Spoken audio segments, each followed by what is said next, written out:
कदं शं शौवर्णियो ज्योतिष्कुम्भस्य धीमहि कृतं भव्यं हि भावय। ॐ गायत्र्यै देव्यै नमः। ॐ गायत्र्यै देव्यै नमः। ॐ गायत्र्यै देव्यै नमः। या सन्ध्या मण्डलगता या त्रिमूर्ति स्वरूपिणी सरस्वती या सावित्री त्वं वन्दे वेदमातरम्। या विश्वजननी देवी या त्रिमूर्ति स्वरूपिणी गायत्री रूपिणी या हि त्वं वन्दे सप्तमातृकम्। त्वं वन्दे सप्तमातृकम्। त्वं वन्दे सप्तमातृकम्। लोहित्य निर्जित जपा कुसुमानुरागाम् पाशाङ्कुशौधनुरिषूनपि धारयन्तीम् ताम्रेक्षणामरुणमाल्यविशेषभूषाम् ताम्बूलपूरितमुखीम् त्रिपुराम् नमामि। ताम्बूलपूरितमुखीम् त्रिपुराम् नमामि। ನಮಸ್ತೆ ಪ್ರಿಯ ವೀಕ್ಷಕರೇ, ನನ್ನ ಯೂಟ್ಯೂಬ್ ಚಾನೆಲ್ಗೆ ಸರ್ವರಿಗೂ ಸ್ವಾಗತ ಸುಸ್ವಾಗತ. ಇಲ್ಲಿ ಜ್ಯೋತಿಷ್ಯ, ವಾಸ್ತು ಮತ್ತು ಆಧ್ಯಾತ್ಮಿಕ ವಿಷಯಗಳನ್ನು ನಿಮ್ಮೊಟ್ಟಿಗೆ ಹಂಚಿಕೊಳ್ಳೋದಕ್ಕೆ ತುಂಬಾ ಪವಿತ್ರವಾದ ಸ್ಥಳವಾಗಿದೆ.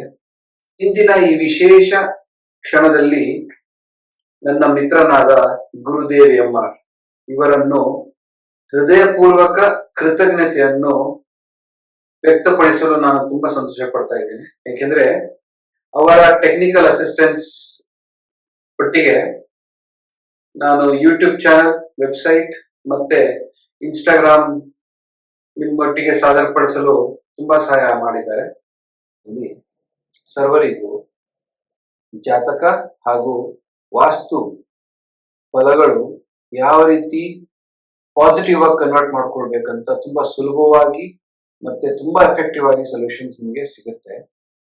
ಅದನ್ನ ನೀವು ಉಪಯೋಗಿಸದಿಲ್ಲದೆ ನಿಮ್ಮ ನೆರೆಹೊರೆಯವರಿಗೆ, ನಿಮ್ಮ ಸ್ನೇಹಿತರಿಗೆ ಹಂಚ್ಕೊಂಡ್ರೆ ಅದರಿಂದ ಅವ್ರಿಗೂ ಲಾಭ ಆಗುತ್ತೆ. ಆಧ್ಯಾತ್ಮಿಕ ಕಡೆ ಸ್ವಲ್ಪ ಜಾಸ್ತಿ, ಯಾಕಂದ್ರೆ ಅದರಿಂದ ನಮ್ಮ ಜೀವನ ಶೈಲಿ ತುಂಬಾ ಉತ್ತೀರ್ಣ ಅಂದ್ರೆ ಒಂದು ಉನ್ನತ ಸ್ಥಾನಕ್ಕೆ ಕರೆದೊಯ್ಯೋ ಶಕ್ತಿ, ಸಾಮರ್ಥ್ಯ ನಮ್ಮಲ್ಲಿ ಇರುತ್ತೆ. ಆಧ್ಯಾತ್ಮಿಕ ಹಾದಿನಲ್ಲಿ ನಾವು ನಡೆದ್ರೆ ಯಾವುದೇ ಜಾತಕ ಇರಲಿ, ಯಾವುದೇ ವಾಸ್ತು ಇರಲಿ, ಅದನ್ನ ಎಷ್ಟೋ ಒಂದು 50-60% ಸರಿಪಡಿಸ್ಬೋದು.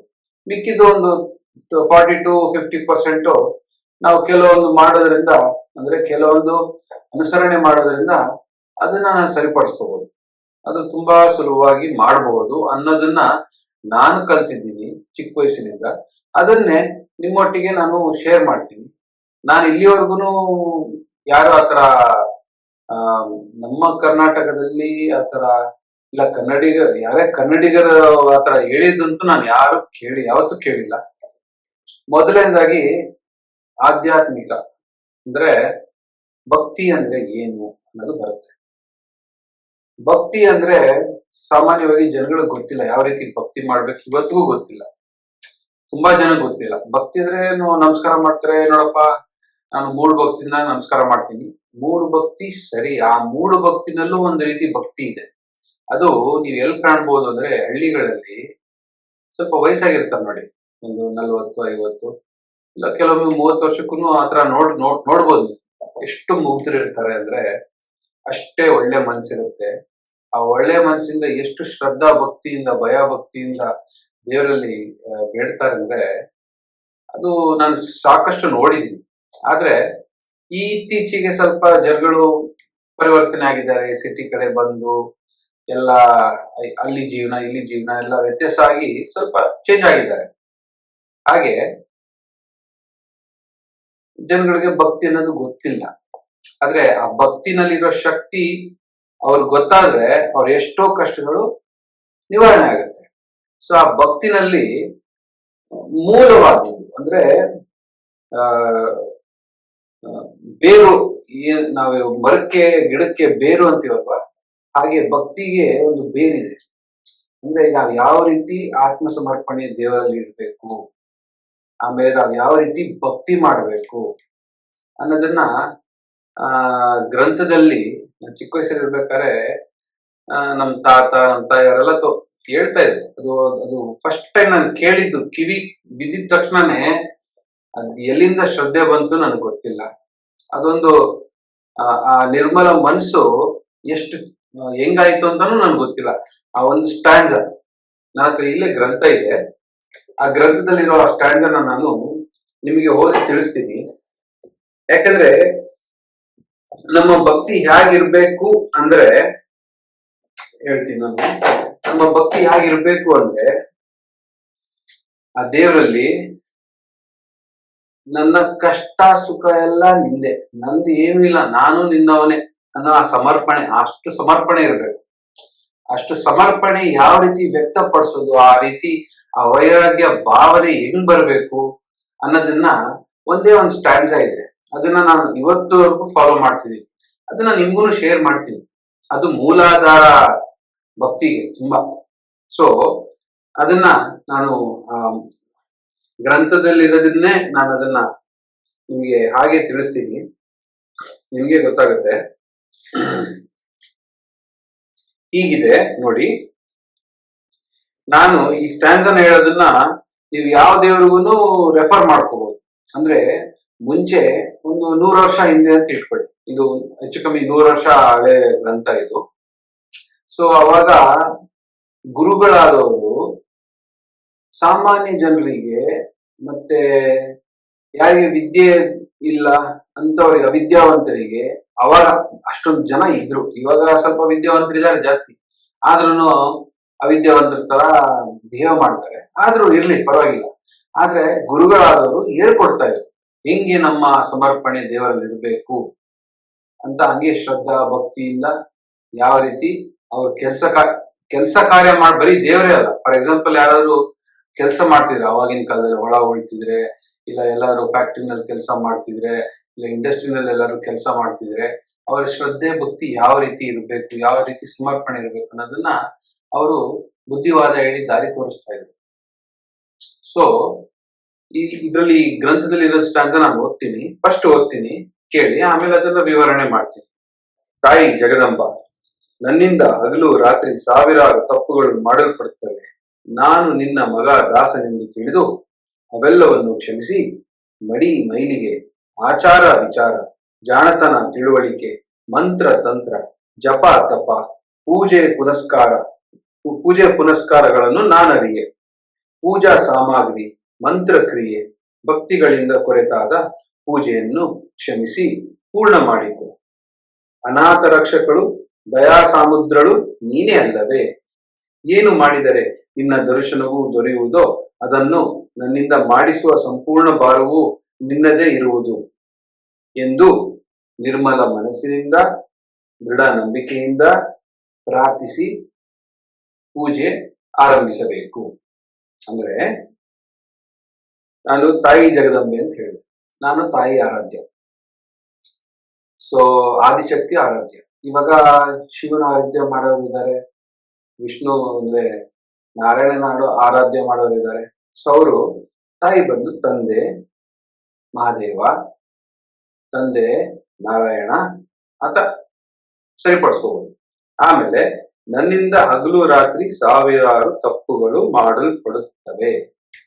ಅಂದ್ರೆ ನಾನು ತಪ್ಪೇ ಮಾಡಲ್ಲ ಅಂತ ಯಾರಾದ್ರು ಹೇಳಿದ್ರೆ ಅವ್ರ ಮನ್ಸಿಗೆ ಇರ್ಬೋದು, ಇರ್ಲಿ. ಆದ್ರೆ ತಪ್ಪು ನಡೆದಿರುತ್ತೆ. ಹೆಂಗ್ ತಪ್ಪು ನಡೆದಿರುತ್ತೆ ಅಂದ್ರೆ, ನಮ್ಮ ನಡವಳಿಕೆಯಿಂದ ಕೆಲವರಿಗೆ ಬೇಜಾರಾಗಿರುತ್ತೆ, ಅದು ತಪ್ಪೆ. ನಮ್ಮ ನಡವಳಿಕೆಯಿಂದ ಕೆಲವರು ಮನ್ಸು ನೋಯಿಸಿರ್ತೀವಿ, ಅದು ತಪ್ಪೆ. ನಾನೇ ಸರಿ ಅನ್ನೋದು ತುಂಬಾ ತಪ್ಪು. ಯಾವತ್ತು ನಾನು ಅನ್ನೋದು ಇರಬಾರ್ದು. ಅದು ಮನುಷ್ಯನಲ್ಲಿ ಷಡ್ರಿಪುಗಳು ಯಾವಾಗ್ಲೂ ಇರುತ್ತೆ. ಈ ಷಡ್ರಿಪುಗಳು ಹೆಂಗೆ ಅಂತ ಯಾವ ರೀತಿ ಪರಿಣಾಮ ಬೀಳುತ್ತೆ ಈ ಪ್ರಪಂಚದ ಮೇಲೆ ಅನ್ನೋದನ್ನ ಮುಂದೆ ತಿಳಿಸ್ತೀನಿ ಬೇರೆ ವಿಡಿಯೋನಲ್ಲಿ. ಇದು ಆಗಿದ ತಕ್ಷಣ ಇನ್ನೊಂದು ವಿಡಿಯೋ ಬರುತ್ತೆ. ಯಾವ್ದು ಅಂದ್ರೆ ಚಂದ್ರಗ್ರಹಣ, ಮುಂದಿನ ತಿಂಗಳು ಬರ್ತಾ ಇಲ್ಲ ಅದ್ರ ಬಗ್ಗೆ.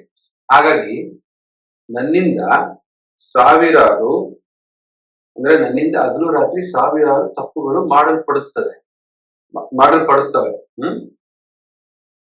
ನಾನು ನಿನ್ನ ಮಗ ದಾಸನೆಂದು, ಇವಾಗ ಯಾರಾದ್ರು ಹೆಣ್ಮಕ್ಳಿದ್ರೆ ನಾನು ನಿನ್ನ ಮಗಳು ದಾಸಿ ಎಂದು ಅಂತಾನು ನೀವು ಮಾಡ್ಕೋಬಹುದು. ನಾನು ನಿನ್ನ ಮಗ ದಾಸನೆಂದು ತಿಳಿದು ಅವೆಲ್ಲವನ್ನು ಕ್ಷಮಿಸಿ, ಅವೆಲ್ಲ ಅಂದ್ರೆ ನಾನು ಹಗಲು ರಾತ್ರಿ ತಪ್ಪು ಮಾಡಿರ್ತೀನಿ, ಅವೆಲ್ಲವನ್ನು ಕ್ಷಮಿಸಿ ಮಡಿ ಮೈಲಿಗೆ ಆಚಾರ ವಿಚಾರ, ಜಾಣತನ, ತಿಳುವಳಿಕೆ, ಮಂತ್ರತಂತ್ರ, ಜಪ ತಪ, ಪೂಜೆ ಪುನಸ್ಕಾರ ನಾನು ಅರಿಯೆ. ಅಂದ್ರೆ ಮಡಿ ಮೇಲಿಗೆ ಎಷ್ಟೋ ಜನಗಳು ಗೊತ್ತಿರೋದಿಲ್ಲ. ಆಚಾರ ವಿಚಾರ ಯಾವ ರೀತಿ ಮಾಡ್ಬೇಕು, ಆಚರಣೆ ಯಾವ ರೀತಿ ಇರಬೇಕು, ದೇವ್ರ ಪೂಜೆ ಮಾಡ್ಬೇಕಾದ್ರೆ, ಭಕ್ತಿ ಮಾಡ್ಬೇಕಾದ್ರೆ, ಇಲ್ಲ ವಿಚಾರ ಅದ್ರ ಪೂಜೆ ವಿಚಾರ ಹೆಂಗಿರ್ಬೇಕು ಅದ್ ತಿಳಿದಿರ್ಬೇಕು, ಅದೆಲ್ಲ ಗೊತ್ತಿರ್ಲಿಕ್ಕಿಲ್ಲ. ಜಾಣತನ ಅಂದ್ರೆ ಇನ್ನೊಬ್ರು ಮೋಸ ಮಾಡೋದು ಜಾಣತನ ಅಲ್ಲ. ಜಾಣತನ ಅಂದ್ರೆ ಒಂದು ಆಚರಣೆ ಮಾಡೋದ್ರಲ್ಲಿ ಜಾಣತನದಿಂದ ಸಂಪೂರ್ಣ ಎಲ್ಲ ಕರೆಕ್ಟ್ ಆಗಿ ಸಿಸ್ಟಮ್ಯಾಟಿಕ್ ಆಗಿ ಡಿಸಿಪ್ಲಿನ್ ಆಗಿ ಮೇಂಟೈನ್ ಮಾಡ್ಕೊಂಡು ಮ್ಯಾನೇಜ್ ಮಾಡೋದು, ಅದು ಜಾಣತನ. ಅದು ನಾನು ಅರಿಯೆ. ತಿಳುವಳಿಕೆ, ಮಂತ್ರತಂತ್ರ, ಜಪ ತಪ, ಆಚರಣೆ ಮಾಡೋ ತಿಳುವಳಿಕೆ ಇರೋದಿಲ್ಲ.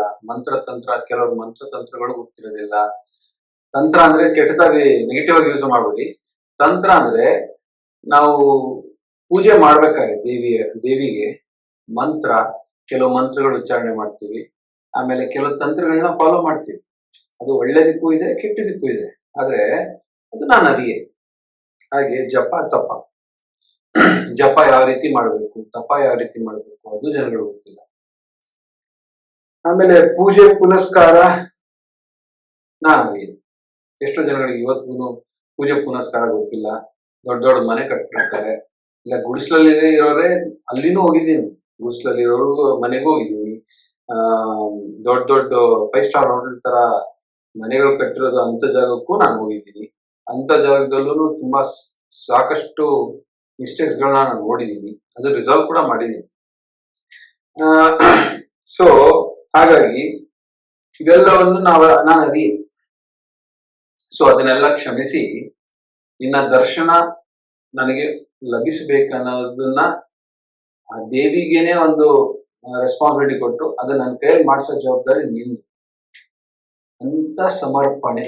ಇನ್ನೊಂದು ಇದಕ್ಕಿಂತ ಸಾರಾಂಶ ಬೇಕಂದ್ರೆ ನನ್ನದೇನೂ ಇಲ್ಲ, ಎಲ್ಲ ನಿಂದೆ, ನನ್ನ ಕಷ್ಟನೂ ನಿಂದೆ, ನನ್ನ ಸುಖನೂ ನಿಂದೆ ಅಂತ ಸಮರ್ಪಣೆ. ದೇವರಲ್ಲಿ ಸಮರ್ಪಣೆ ಇರಬೇಕು, ಭಕ್ತಿ ಭಾವ ಇರಬೇಕು, ದೇವರಲ್ಲಿ ಶ್ರದ್ಧೆ ಇರಬೇಕು. ಅದರೊಟ್ಟಿಗೆ ಜಾತಕ ಫಲದಲ್ಲಿ ಸ್ವಲ್ಪ ಆ ಕಡೆ ಈ ಕಡೆ ಇದ್ದೇ ಇರುತ್ತೆ. ಯಾವುದು 100% ಪರ್ಫೆಕ್ಟ್ ಇರೋಲ್ಲ ಜಾತಕ, ಡೆಫಿನೆಟ್ ಆಗಿರಲ್ಲ. ಯಾಕಂದ್ರೆ ಹುಟ್ಟಿದ ಮೇಲೆ ಸಾಯಲೇಬೇಕು.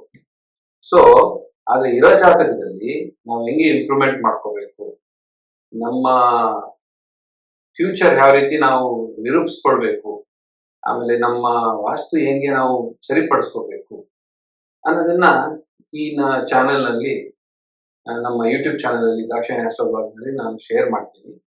ಹಾಗೇನೆ ನಿಮ್ಮ ಜಾತಕ ತೋರಿಸ್ಬೇಕು, ಅದ್ರ ಬಗ್ಗೆ ಸಲಹೆ ಪಡೀಬೇಕು, ವಾಸ್ತು ಬಗ್ಗೆ ಸಲಹೆ ಪಡೀಬೇಕು ಅಂದ್ರೆ ಓಂ ಶ್ರೀಂ -astrology.com ಅಂತ ಈ ಡಿಸ್ಕ್ರಿಪ್ಷನ್ ಕೆಳಗಡೆ ನಾನು ಹಾಕಿರ್ತೀನಿ. ಆಮೇಲೆ ಇನ್ಸ್ಟಾಗ್ರಾಮ್ ಹ್ಯಾಂಡಲ್ ಕೂಡ ಇರುತ್ತೆ, ಅದನ್ನು ಫಾಲೋ ಮಾಡಿ, ನಿಮ್ಮ ಸ್ನೇಹಿತರೊಟ್ಟಿಗೆ ಶೇರ್ ಮಾಡಿ. ಈ ಯೂಟ್ಯೂಬ್ ಚಾನಲ್ ಕೂಡ ಫಾಲೋ ಮಾಡಿ, ಸಬ್ಸ್ಕ್ರೈಬ್ ಮಾಡಿ, ಶೇರ್ ಮಾಡಿ, ಕಮೆಂಟ್ ಮಾಡಿ. ಅದರಿಂದ ನನಗೂ ಸಹಕಾರ ಸಿಗುತ್ತೆ. ಅಂದ್ರೆ ನೀವು ಎಲ್ಲ ಅದನ್ನ ಉಪಯೋಗಿಸ್ಕೊಳ್ತಾ ಇದ್ದೀರಿ, ಅದರಿಂದ ನಿಮ್ಗೆ ಒಳ್ಳೇದಾಗ್ತಾ ಇದೆ ಅಂದ್ರೆ ನನಗೂ ಸಂತೋಷ ಆಗುತ್ತೆ. ಸೊ ಇದು ನನ್ನ ಫಸ್ಟ್ ವಿಡಿಯೋ ಇತ್ತು.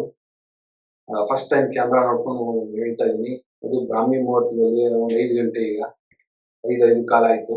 ಬ್ರಾಹ್ಮಿ ಮುಹೂರ್ತದಲ್ಲಿ ನಾನು ಅದನ್ನೇ ಕುತ್ಕೊಂಡು ಸೈಲೆಂಟ್ ಆಗಿರುತ್ತೆ ರೆಕಾರ್ಡ್ ಮಾಡೋಣ ಅಂತ. ಇದು ಫಸ್ಟ್ ವಿಡಿಯೋ. ಸೊ ಏನಾದ್ರು ಮಾತಾಡೋದ್ರಲ್ಲಿ ಸ್ವಲ್ಪ ನಿಧಾನ ಮತ್ತೆ ಕರೆಕ್ಟಾಗಿ ಮಾತಾಡೋಕ್ಕಾಗಲಿಲ್ಲ ಅಂದರೆ ಕ್ಷಮಿಸಿ. ಇದು ಫಸ್ಟ್ ವಿಡಿಯೋ, ಕ್ಯಾಮ್ರಾ ನೋಡ್ಕೊಂಡು ಮಾತಾಡ್ತಾ ಇರೋದು. ಇದು ಹೊಸ ಅನುಭವ ನನಗೆ. ಸೊ ನಮ್ಮ ಸ್ನೇಹಿತರು ತುಂಬ ಒತ್ತಾಯ ಮಾಡಿದ್ರು, ಇಲ್ಲ ಮಾಡಿ ಯೂಟ್ಯೂಬ್ ಮಾಡಿ, ವೆಬ್ಸೈಟ್ ಮಾಡಿ ಅಂತ ಹೇಳಿದಾಗ ಹಾಗೆ ಇನ್ಸ್ಟಾಗ್ರಾಮ್ ಕೂಡ ಬಂತು.